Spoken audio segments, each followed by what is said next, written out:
Zdravím pri novom videjku, vítam vás na trati ŽSR 170, konkrétnejšie v stanici Diviaky. A v dnešnom videu sa pozrieme na to, ako nahodíme lokomotívu rady 754, okuliarník. Nebudem to zdržovať, poďme na to. Ako prvé, ak sa dostaneme do kabiny, tak stlačíme klávesu U, alebo si môžeme otvoriť túto skriňu, tá sa mi teraz zasekla, a tam zapneme batérie. Ja to robím pomocou klávesy, niekedy sa to nedá pomocou klávesy. Ďalej si dáme túto páku jemne do prvej polohy, kde sa nám zasekne. Ďalej, tu máme takýto prepínač, ktorým sa zapína riadenie. Tento prepínač otočíme takto vpravo a stlačíme písmeno O, alebo toto zelené tlačítko. Môžeme si dať druhý pohľad a tým vlastne lokomotívu naštartujeme. Proste sledujete, kedy sa vám začne kúriť z komína a vtedy znamená, že to je naštartované, hej?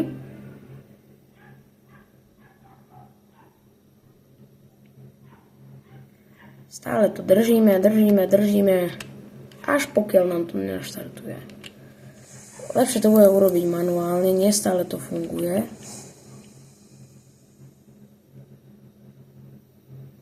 Stále proste držíme, pokiaľ nám to nenaštartuje.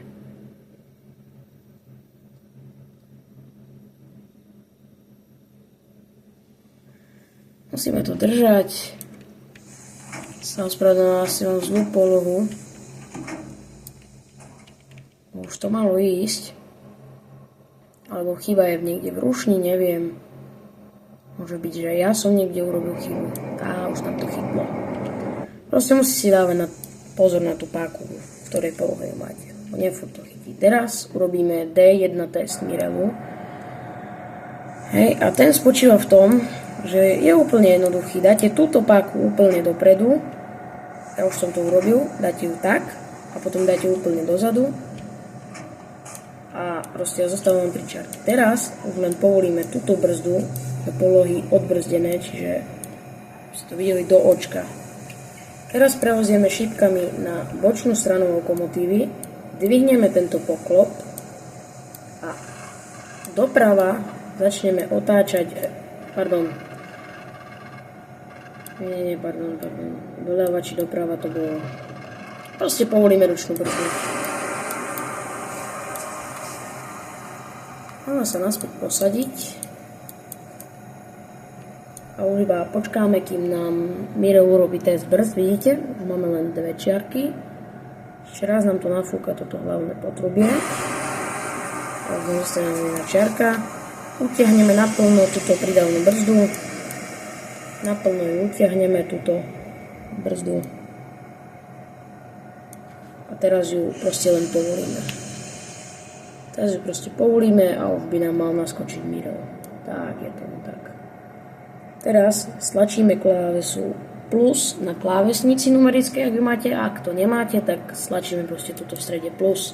Dáme režim a dáme krajné tlačítko Enter. Dáme zase plus a dáme režim prevádzka. Potvrdíme Enterom. Teraz nám zase vyskočí NZ chyba, toho sa nezľaknite, toto vám môže spraviť.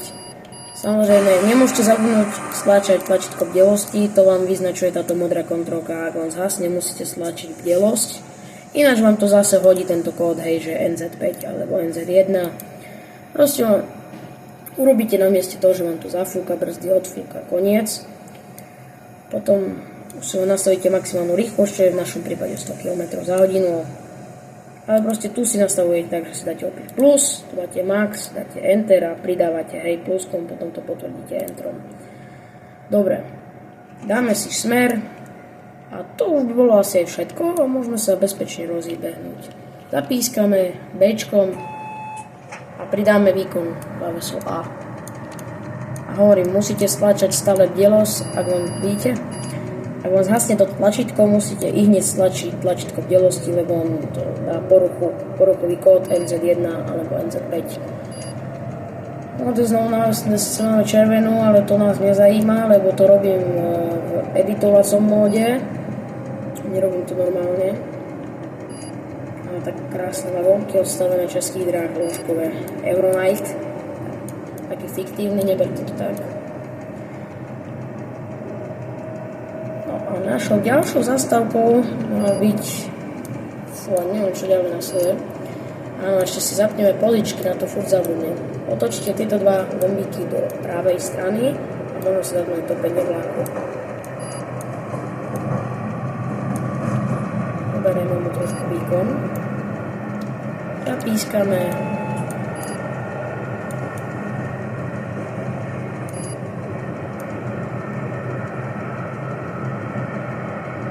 A čaká nás asi 10-minútová projížďka, takzvané rušňom 754, furt si to pletiem. Samozrejme, že majú veľké prkodiny, že stiahovať sa okienka, tu máte všetko možné. Je to pekne urobené majú.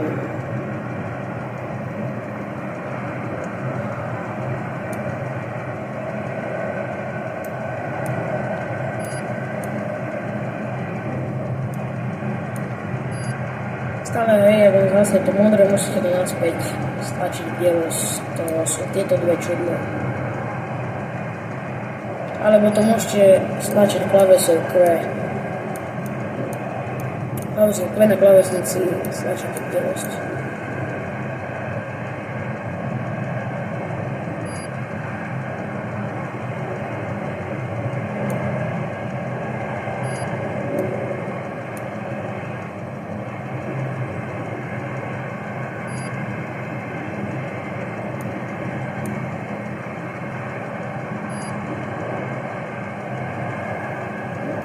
Onedlho by mali zastavať v zastávke, ak sa nemýlim, takže už tu máme značky zapískané. Zatiahnem si pridávnu brzdu, lokomotívu nie, len pridávnu si utiahneme, tá proste pomaly.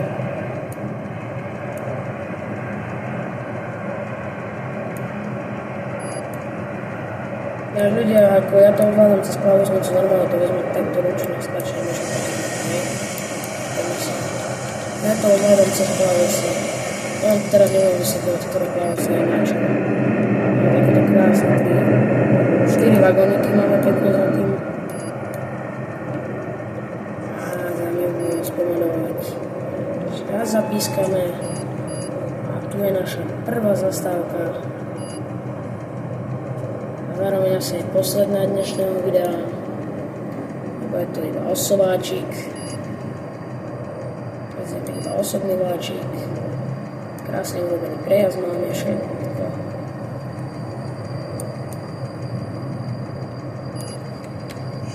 Povolím si brzdu.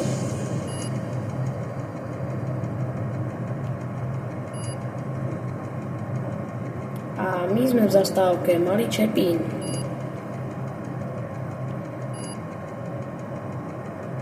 Ale mohli sme ísť aj opačným smerom na Zvolen. Teraz ideme, neviem akým smerom, lebo tá trať nie je ešte kompletne dokončená.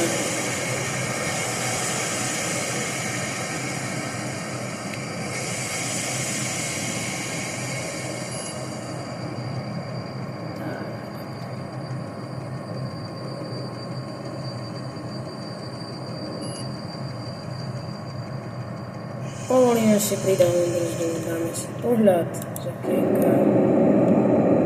Ale zase sa mi serú pohľady do frasu. Dobre, pískneme. A ideme.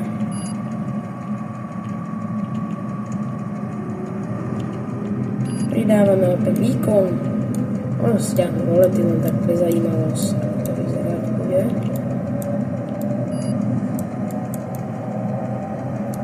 Nikdy nezabúdajte stlačiť delosť, lebo vám môžem ukázať, čo sa stane. Ak si nenatlačíte delosť, potom to musíte stáť, odbržďovať to celé. Lebo sa len zbytočne zdržiavate.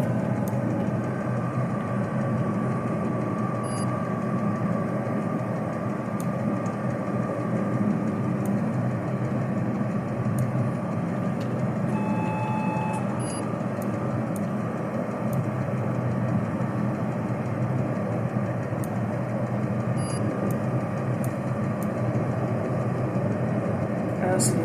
Krásna mapa je spracovaná. Je jedno z najlepších map, čo mám urobenú pekne. Na niektorých mi ešte chýbajú asety. Chcel som to natočiť na mape Šumperk, trať 293 Česká, ale tam mi to tak haprovalo na scenároch, takže to musím robiť normálne cez Quick Drive mod. Ja mám trošku výkon, ešte nehneme do tej stovečky. Nemáme tu žiadne rýchlostníky, takže stovkou normálne maximálnou rýchlosťou týchto ručňa.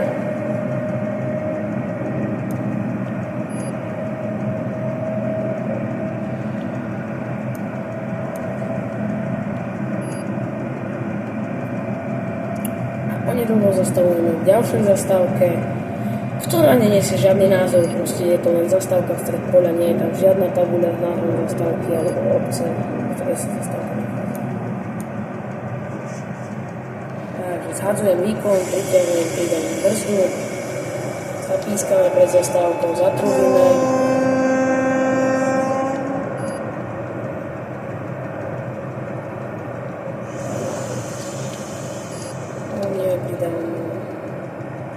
Ideme niečo okolo 40-ky.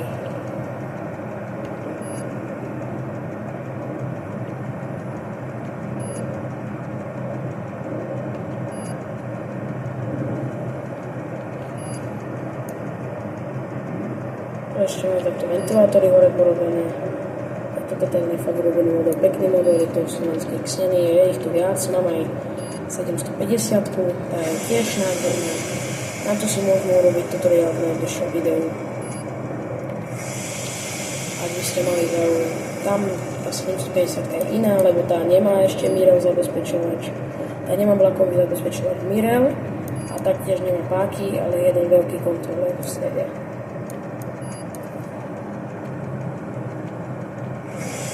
Tak, a už sa blížime k zastávke, na odjazdovom náveštíku máme zelenú, ale to samozrejme neplatí teraz, aby ste videli odjazdové. Mám žltú. Odčakáme nebezpečenstvo. Dobre. Začíname brzdiť. Teraz neviem preháňať s tým brzdením. Sme to dotiahli na nástupište. Sme na peróne. Tak, môžeme zastaviť. Tak. To by bolo aj pre dnešné video všetko, ja sa s vami lúčim a teším sa na vás v ďalšom videu. Čau, čau.